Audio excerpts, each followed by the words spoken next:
कदर और वक्त दोनों कमाल की चीज़ें हैं, पर अजीब यह है जिसकी कदर करो वो वक्त नहीं देता और जिसे वक्त दो वो कदर नहीं करता। सच यही है, लोग आपकी अहमियत तभी समझते हैं जब आप उनके लिए मौजूद नहीं रहते। जब तक आप पास हो आपकी कीमत आधी कर दी जाती है। सोचो ज़रा, जिस इंसान को तुम अपनी प्रायोरिटी बनाते हो कई बार उसके लिए तुम बस एक ऑप्शन होते हो।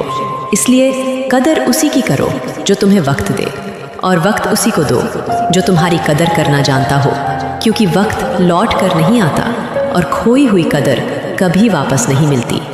जिंदगी छोटी है, इसे उन पर बर्बाद मत करो जो तुम्हारी कीमत नहीं समझते।